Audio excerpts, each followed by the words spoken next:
긴 장마와 또한 폭염으로 또한 코로나19로 삶의 여러 영역에서 참으로 힘들고 어렵게 삶을 살아가시는 성도 여러분, 제가 1부, 2부 또 이렇게 3부 성도님들 예배 드리러 오는 모습을 보면서 어떤 성도님들은 정말 많이 지쳐있는 모습을 이렇게 쭉 보게 됩니다. 2부 예배 끝나고 마지막까지 이렇게 쭉 어느 권사님 끝까지 이렇게 예배 후에도 기도하시는 모습을 보니까 정말 간절하게 하나님의 위로를 사모하면서 눈물로 기도하는 모습을 쭉 보면서 하나님 위로하여 주시고 하나님 회복시켜 주시고 하나님 치료하여 주옵소서 지나면서 그렇게 기도를 올려드리고 이렇게 지나가게 되었는데요.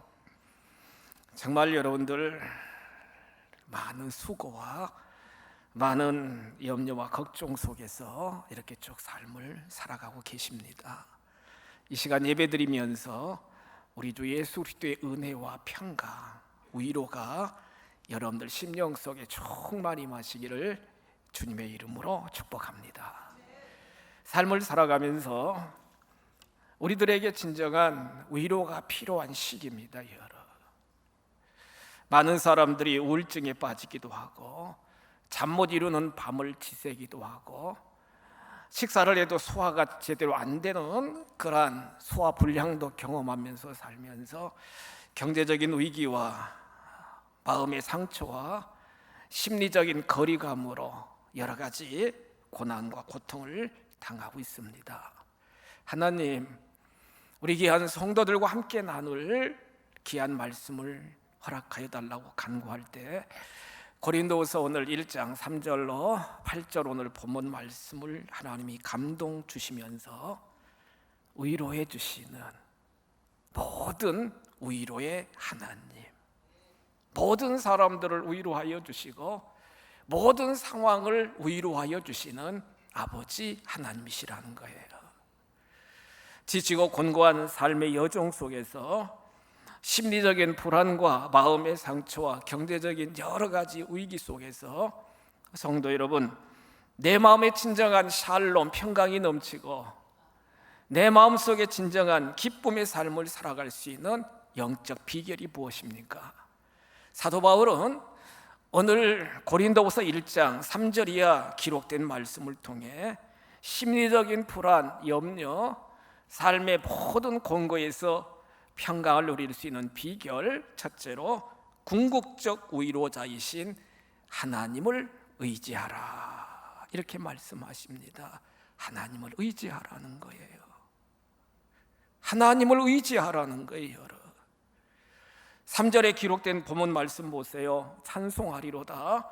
그는 우리 주 예수 그리스도의 하나님이시요 자비의 아버지시요 모든 위로의 하나님이시도다. 모든 위로의 하나님이시라는 거예요. 하나님은 주 예수 그리스도의 아버지가 되시고 주권자, 구원자, 성취자가 되시는 주 예수 그리스도의 아버지가 되시고 자비로우신 하나님이 되시고 모든 사람들, 모든 상황을 위로해 주시는 위로의 하나님이시도다. 사도 바울이 지금 고백하고 있잖아요. 사실 사울처럼 전도 유망한 그런 인물도 없었습니다. 로마의 시민권도 가졌고요, 바리새파 사람이고요, 가말리엘 밑에서 여러분 율법을 배우고요, 젊음도 있고요, 차세대 리더로 유대교의 차세대 리더로 다 세워지는 인물이 사울 아니었습니까? 그는 스데반 집사를 정말로 죽이는 데 앞장서게 되었고요, 예수 믿는 사람들을 붙잡아다 감옥에 가두고 핍박하는 데 앞장섰던 인물이 사울 아니겠습니까? 그가 사도행전 9장 1절 이하에 보시면 다메섹에 있는 다마스커스에 있는 우리 기독교인들을 핍박하려고 잡아오려고 말을 타고 여러분 다메섹으로 가다가 중간에서 예수님을 만나게 됩니다. 사울아, 사울아, 왜 내가 나를 핍박하느냐, 핍박하느냐. 강력한 하늘에서 음성이 들리는 겁니다. 누구십니까? 누구십니까? 당신 누구십니까? 나는 내가 핍박하는 예수다. 말에서 떨어져 가지고 그는 결국에 예수 그리스도를 만나게 되게 되었고요, 아라비아 광야에 가서 3년이라고 하는 긴 세월 동안 하나님과 깊은 교제를 나누며 연단을 받고 난 이후에 그토록 자기가 박해하던 예수님이 그리스도가 되시고 예수님의 십자가의 사건, 예수님의 부활의 사건을 담대하게 선포하며 사나 죽으나 주님의 영광을 위하여 헌신하는, 올인하는 사도로 그가 쓰임받게 되었잖아요. 그런데 문제는요, 많은 유대교 입장에서 보면은 사울이 여러분 배교자입니다. 여러분 변절자예요. 성경에 보시면 정말로 지독하게 사도 바울이 선교하는 현장 소아시아 여러 지역을 다니면서 교회를 세우고 치유와 능력을 행하는 복음의 현장에 유대인들이 계속 쫓아다니면서 핍박을 하는 겁니다. 계속 힘들게 하는 거예요. 계속 태클 거는 거예요. 사도행전 19장 29절에 보시면 하루는 루스드라에 가가지고 복음을 증거하는데요, 그 터키 안디옥과 이고니온에서부터 쫓아왔던 많은 유대인들이 계속 그 루스드라에 있는 많은 사람들을 책동시켜가지고 사도 바울을 돌로 내리칩니다. 얼마나 악해요. 예? 돌로 칩니다. 혼절해가지고요, 죽었다고 성 밖으로 내쳐가지고 집어 던집니다. 여러분 집어 던집니다. 사명자는 하나님이 생명을 지키시고 보호하여 주시기 때문에 돌에 맞아 초죽음이 된 상태에서도 그는 다시 살아나서 루스드라에서 여러 지역에서 복음을 증가하는 사도 바울의 모습을 말씀을 통해 볼 수 있게 되는데요, 사도 바울은 심한 고난을 당하게 되었다는 거예요. 성령을 체험하고요, 하나님의 나라를 세워가고요, 교회를 건축하고요, 가는 곳마다 치유와 기적과 이적을 행하는 사도 바울이었습니다만 그의 삶의 여정은 계속된 고난, 환난이 계속 그에게 닥치게 되게 되었다는 거예요. 고린도후서 11장에 기록된 말씀을 보시면 사도 바울은 뭐라고 고백해요? 고린도후서 11장 23절에 기록된 말씀을 보시면 사도 바울이 자기가 겪은 고난을 이렇게 피력하는데, 여러분 보세요. 본문 보세요. 내가 수고를 넘치도록 하고 옥에 갇히기도 하고 매도 수없이 많고 여러 번 죽을 뻔했다는 거예요. 죽을 고생했다는 거예요. 유대인들에게 40에서 하나 감한 매를 5번 맞았고 39번씩 5차례나 매질을 당하게 되었다는 겁니다. 태장에 맞고 돌에 맞고, 또한 배를 타고 가다가 배가 부서져 가지고 그 강에서 7일 동안 그렇게 고통을 당하고 광야의 위험과 강의 위험과 강도의 위험과 배고픔과 헐벗음과 춥고 더웠고 수많은 고난을 그가 경험하게 되었다는 거예요. 말할 수 없는 고난이 그의 인생의 여정에 30세쯤 될 때까지는 그는 유대인으로, 그는 바리새파 사람으로 촉망되는 그러한 인물로 그가 활동하다가 그의 인생 후반기 30여 년은 이렇게 긴 고난이 그 앞에 계속 닥치게 되었다는 거예요. 오늘 본문 고린도후서 1장 8절에 보시면 그는 이렇게 고린도 교회 교인들에게 이렇게 선포하잖아요. 형제들아, 우리가 아시아에서 당한 환난을 너희가 모르기를 원하지 아니하노니 심에 겹도록 심한 고난을 당하여 살 소망까지 끊어지고 우리는 우리 자신이 사형 선고를 받은 줄 알았다. 이렇게 고백해요. 살 소망까지 끊어졌다는 거예요. 살 소망까지 끊어졌다는 거예요. 사형 선고를 받은 것과 같은 그러한 그러한 심리, 그러한 환경이, 그러한 상황이 사도 바울과 그와 함께 선교 여행을 다니는 선교팀들의 상황이었다는 거예요. 여러분, 말할 수 없는 환난과 곤고와 핍박이 계속해서 엄습해오는 삶이 사도 바울 자신의 삶의 모습이었다는 거예요. 그런데 그는 위대한 신앙 고백을 합니다.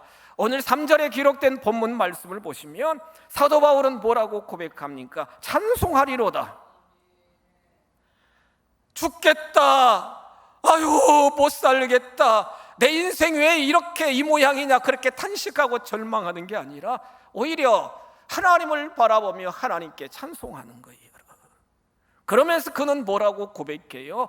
하나님은 주 예수 그리스도의 아버지가 되시고 주권자, 구원자, 성취자가 되시는 우리 예수님의 아버지가 되시고, 하나님은 자비로우신 하나님이시고 모든 위로의 하나님이 되셔서 나를 위로하여 주신다. 위로하여 주신다는 거예요. 위로하여 주신다는 거예요. 세상 사람 날 몰라주고 세상의 환경이 여러 문제 상황이 나에게 엄습해 온다 할지라도 그러한 상황 속에서 그러한 대적자들에게서 침몰되고 함몰되는 것이 아니라 살아계신 하나님, 감찰하시는 하나님, 나를 부르시고 나를 연단시키시고 사명자로 세우신 그 하나님을 기대하며 소망하며 그 모든 문제 상황을 이겨나가며 하나님의 위로 가운데 인생을 경영해 나간다는 거예요.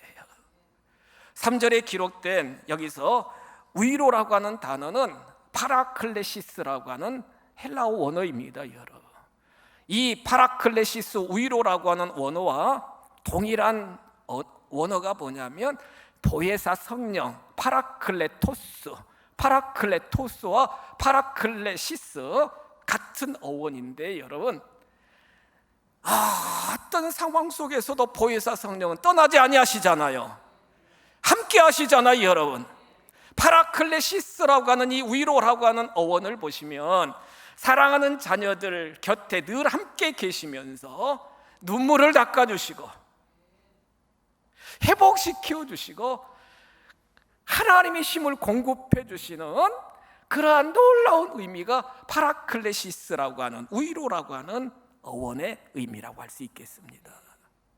여러분, 하나님은요, 우리 주님은 슬픔 당하고 아픔 가운데 있고 여러 가지 실패 가운데 있는 사랑하는 자녀들을 뒷짐지고 방관하시는 분이 아니시고요, 함께 울어주시면서 함께 붙잡아 주시면서 도와주시면서 회복시켜 주시는 파라클레시스, 위로의 하나님이신 줄 믿으시기 바랍니다.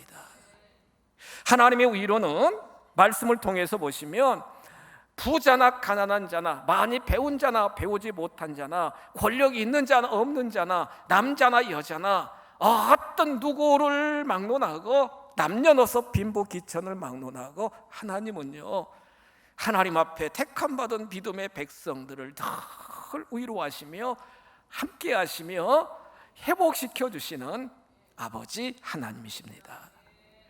창세기 16장 7절 이하에 보시면 아브라함의 가정에 큰 비극이 생기게 되었는데, 아브라함의 아내 있던 사라가 자기 몸종 하갈을 남편 아브라함에게 동침시켜가지고 하갈이, 여러분, 임신을 하게 된 겁니다. 이집트 여인 사라의 몸종으로 데려왔잖아요.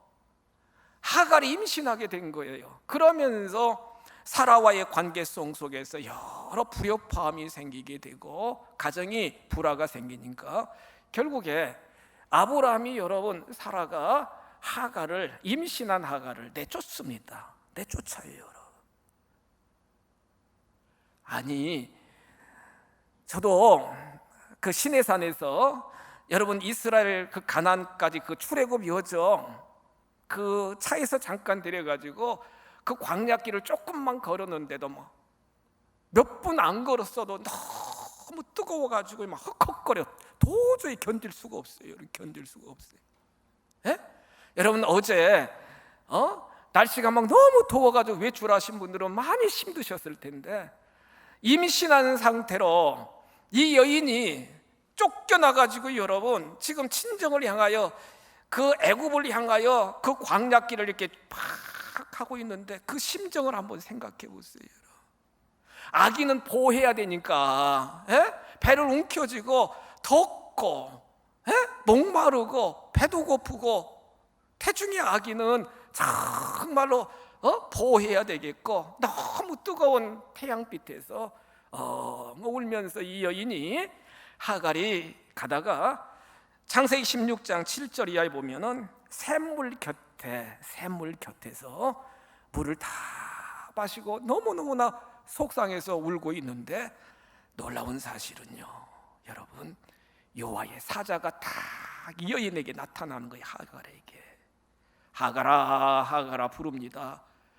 여호와 하나님의 명령을 여호와의 사자가 지금 하갈에게 말씀하시는 거예요.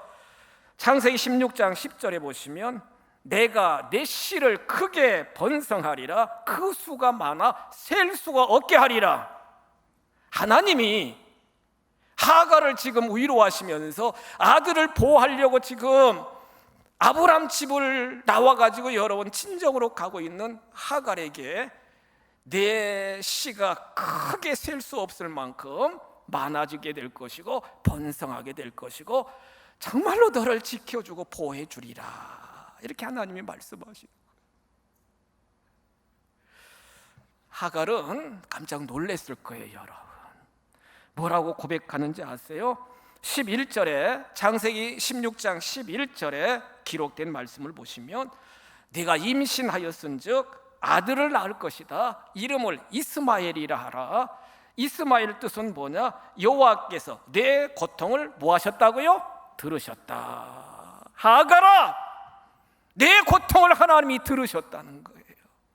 이름을 하나님이 들으셨다, 그 뜻을 가진 이스마엘로 하라, 이렇게 하나님이 여러분 하갈에게 말씀하고 계신 거예요.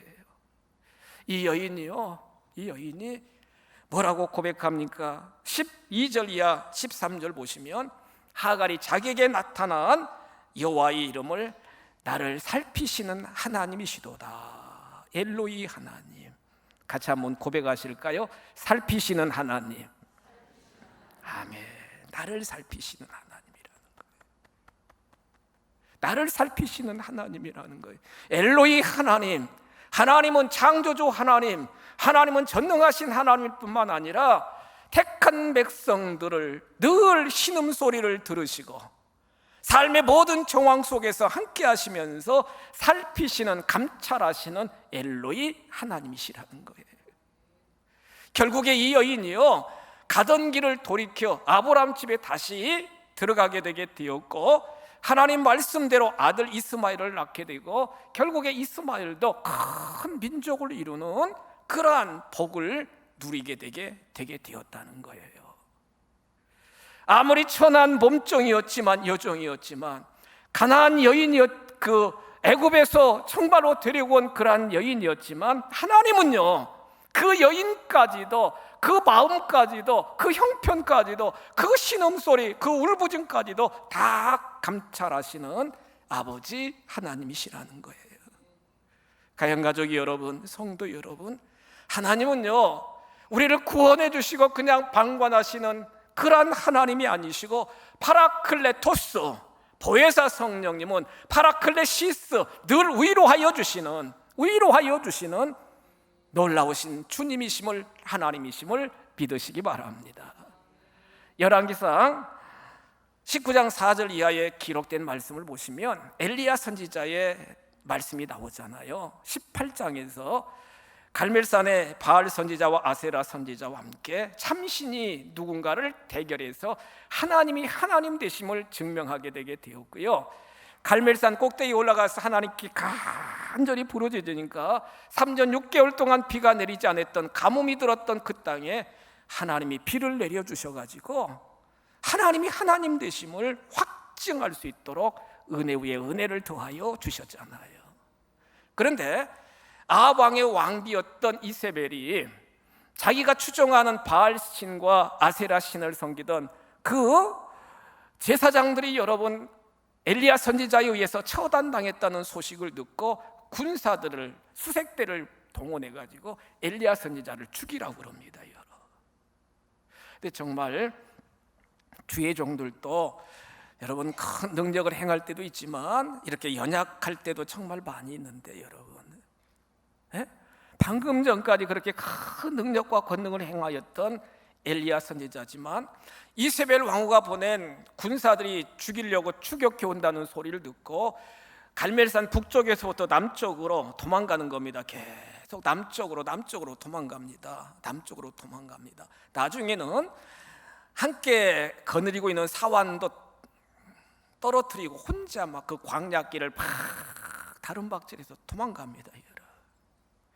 너무 피곤할 거 아니겠어요? 너무 지칠 거 아니겠어요, 여러분?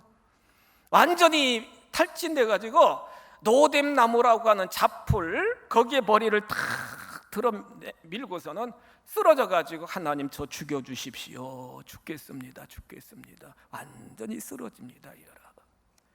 하나님은 엘리야 선지자를 어떻게 위로해 주셨습니까? 잠을 자게 해 주셨어요, 여러분.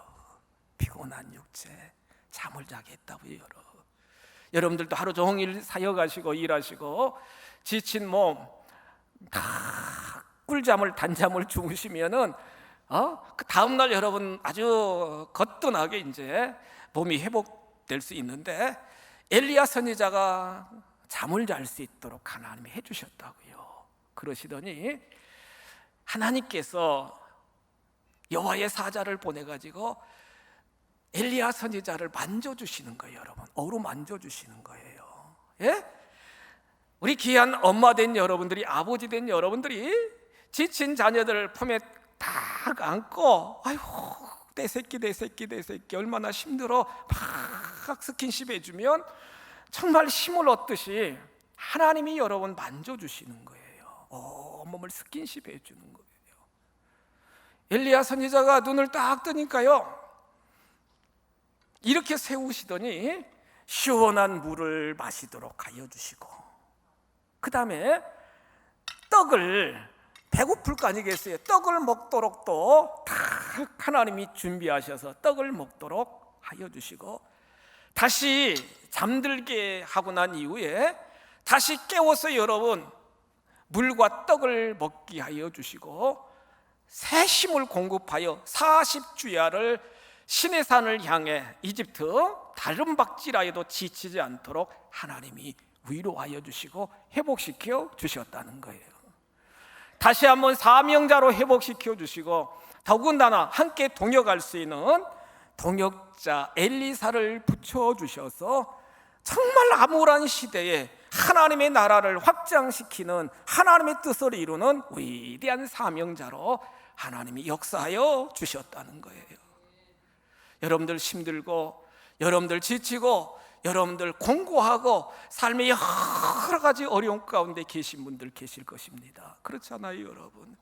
낙심하지 마시고 사도 바울 고백처럼 찬송합니다, 하나님. 감사합니다, 하나님. 나를 위로해 주실 분은 우리 아버지 하나님이신 줄 믿습니다. 자비의 하나님 저를 위로하여 주시고 새 힘을 공급하여 주시고 건강을 회복시켜 주시고 필요한 물건을 회복하여 주시고 하나님 도와주옵소서. 주 예수께 나와 내 마음을 전심으로 쏟아내시면 들으시는 하나님, 살피시는 하나님, 우리를 사랑하시는 하나님께서 하나님의 방법으로 해결하여 주실 줄 믿습니다. 하나님이 도와주신다는 거예요. 십자가의 놀라운 구속의 은혜로 날마다 때마다 우리의 온몸을 여러분 적시어 주시고 회복시켜 주시고 위로하여 주시는 아버지 하나님이시라는 거예요. 설계부터 건축까지 우리가 4년 동안 비전센터를 건축하면서 정말 우리가 매주 화요일마다 본당에서 얼마만큼 하나님께 기도하셨습니까, 여러분? 하나님의 도움을 요청하셨습니까? 담임 목사인 저는 모든 책임을 정말로 제가 다 담당해야 되기 때문에 한 과정 한 과정, 한 단계 한 단계 모든 과정 속에서 십자가 밑에서 많이 하나님 앞에 부르짖고요, 어떤 때는 울고요. 그럴 때마다 하나님은 위로하여 주셨고요, 동역 가신 우리 귀한 장로님들과 성도 여러분들의 헌신 속에서 한 단계 한 단계 한 단계 잘 극복할 수 있도록 인도하여 주셨고요. 아까 2부 예배 끝나고 우리 권사님들 쭉 비전센터를 한번 이렇게 쭉 둘러보시면서 목사님 너무 좋네요, 너무 감사하네요, 너무 훌륭하네요. 그렇습니다 여러분. 감사하게, 훌륭하게, 정말로 예술적으로, 정말로 선교적으로 잘 건축할 수 있도록 하나님이 은혜와 복을 내려주신 줄 믿습니다. 위로하시는 하나님, 치료하시는 하나님, 회복시키시는 하나님, 감찰하여 주셔서 다시 한번 사명자로 우리를 세우시는 그 하나님의 위로하심이 이 시간 예배드리는, 또한 인터넷 예배에 참여한, 방송을 듣는 모든 성도 여러분들에게 충만히 마시기를 주님의 이름으로 축복합니다.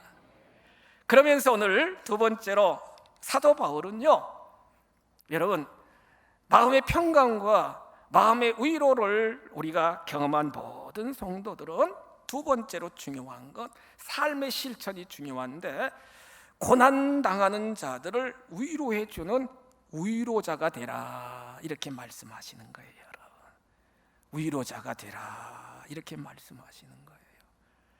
나 한 사람 구원받고, 나 한 사람 회복되고, 나 한 사람 여러분 샬롬 평강이 있는 걸로 그쳐서는 안 되고, 진정 위로자 되시는 그 하나님의 위로를 충만히 받고 난 우리들은요, 그 하나님의 은혜와 평강, 치유와 그 하나님의 샬롬을 흘러보낼 수 있는, 그리하여 우리 가정을 살리고 교회를 회복시키며 직장과 사회 공동체 속에서 많은 사람들을 회복시킬 수 있는 위로자가 되라, 이렇게 말씀하고 있습니다. 여러분, 5절 말씀 보시겠습니다.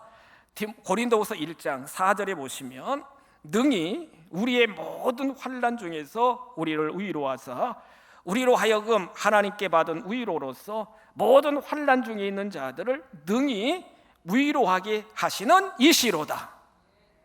넉넉하게 환난 중에 있는 모든 자들을 넉넉하게 능히 위로할 수 있도록 우리에게 하나님이 능력을 허락하여 주신다는 거예요. 우리의 신앙의 자세는 진정 우리가 받은 고난, 우리가 당한 환난, 우리가 당한 그 모든 핍박을 하나님의 도우심으로 우리가 넉넉하게 이겨나가고 난 이후에 내 주변에 있는 고난당하는 자들, 환난당하는 자들, 핍박당하는 자들에게 진정한 위로자로서 정말로 우리 자신들이 야차고 서게 되게 되어야 된다는 거예요. 예수님 자신도 히브리서 2장 9절 이하에 보시면, 죽음의 고난 받으심으로 말미암아 영광과 존귀로 관을 쓰신 예수를 보니 이를 행하심은 하나님의 은혜로 말미암아 모든 사람을 위하여 그분은 인간의 연약함으로 오는 고난을 몸소 체유로 하셨다, 그렇게 말씀하시면서 예수님 자신이 이 땅에 모든 사역하시면서 마지막에 십자가에 달려 돌아가시기까지 모든 고난을 담당하신 하나님은, 우리 주님은 예수님 안에 들어오는 모든 자들의 고난을 체휼하시면서 위로하여 주시면서 진정한 평안을 주시는 분이 예수 그리스도시라는 거예요. 예수 그리스도의 놀라운 위로를 받고 마음의 평강을 누리는 우리들은요, 이제는 적극적으로 세상 가운데 삶의 현장에서 위로자로 우리들이 서야 될 줄 믿습니다. 위로자는 첫째로 위로가 필요한 자들과 함께하는 것이 진정한 위로입니다. 여러분, 함께 같이 한번 고백하실까요? 함께. 아멘. 함께하는 거라는 거예요. 여러분, 함께하라는 거예요. 욥기 2장 11절로 13절에 기록된 말씀을 보시면, 욥이 하루아침에 쫄딱 망합니다. 여러분, 망한 정도가 아니라 완전히 여러분, 집안이 여러분 완전히 망가져 버렸어요. 10남매 자식들이 죽고 재산이 다 강탈당하고 자기는 머리부터 발끝까지 질병에 걸려가지고 여러분 막 죄를 뒤집어 쓰면서 막 기왓장으로 자기 몸을 막 긁으면서 기가 막힌 거 아니겠어요? 기가 막힌 거 아니겠어요? 사람들은 부자가 재물이 있고 지위가 있으면 많은 사람들이 몰려오지만 쫄딱 망하면 다 떠나는 게 세상 인심인데, 욥의 세 친구 엘리바스와 빌닷과 소발은요 각처에서 몰려옵니다. 여러분, 욥에게 옵니다. 여러분, 성경 보시면 욥기 2장 13절에 보시면 밤낮 7일 동안 그와 함께 땅에 앉았으나 욥의 고통이 심함을 보므로 그에게 한마디도 말하는 자가 없었더라. 한마디도 않고요, 7일 동안 밤낮 욥의 옆에서 3명의 친구들이 앉아가지고 같이 있어주는 거예요. 여러분, 함께 하는 거예요. 무슨 말로 위로를 해줄 수가 있겠어요? 그냥 옆에 있는 거예요. 함께 있는 거예요. 여러분, 우리가 애사를 당하면 가가지고 여러분 정말로 함께 있어주면, 찾아가면은 큰 위로가 되잖아요. 여러분, 우리들은 진정 삶의 영역 속에서 많은 고통당하는 자들과 함께 있어주는, 이게 진정한 위로자의 삶의 모습이라는 거예요. 두 번째로, 진정한 위로는 우는 자들과 함께 울라, 이렇게 말씀합니다. 함께 울라는 거예요. 여러분, 로마서 12장 15절에 보시면 즐거워하는 자들과 함께 즐거워하고 우는 자들과 함께 울라, 이렇게 말씀합니다. 같이 한번 고백하실까요? 함께 울라. 함께 울어주라는 거예요. 옆에서 여러분, 함께 울어주라는, 공감이죠. 여러분, 공감. 예? 공감 다 안아주면서 정말로 그 속상한 마음, 괴로운 마음을 들어주면서 아무 말 없이 같이 울어주면 치료받게 되고 진정한 위로가 생기게 되게 된다는 거예요. 세 번째, 더 적극적인 건 고통받는 사람들을 함께하면서, 함께 울어주면서 함께 도와주라는 거예요. 도와주라는 거예요. 미우라 아야코는 폐렴 상기였었는데요, 하나님의 도우심으로 예수 그리스도의 능력으로 치료받고 그는 폐렴에 걸려있는 사람들에게 계속 자기의 간증을 보내는 그러한 편지를 계속 보내게 되게 되었다는 거예요. 폐렴 상기에서 고침받았던 이 미우라 아야코는요, 하나님의 은혜가 너무 감사해서 동일하게 고통당하는 많은 사람들에게 구원의 하나님, 치료의 하나님을 늘 편지로 써서 보내면서 많은 사람들이 예수를 믿도록 그렇게 놀라운 역할을 감당하게 되었다는 거예요. 성도 여러분, 날마다 때마다 사명자된 우리를 하나님은 지키시고 보호하여 주십니다. 위로하여 주신다고요, 회복시켜 주신다고요, 치료하여 주신다고요. 날마다 때마다 위로받고 그 받은 위로를 많은 사람들에게 흘러보내 함께하면서, 함께 울어주면서, 정성껏 도와주면서 우리 더불어 하나님 나라를 세워가며 사랑의 공동체, 위로의 공동체를 이루어가는 우리 모두가 다 되시기를 주님의 이름으로 축복합니다.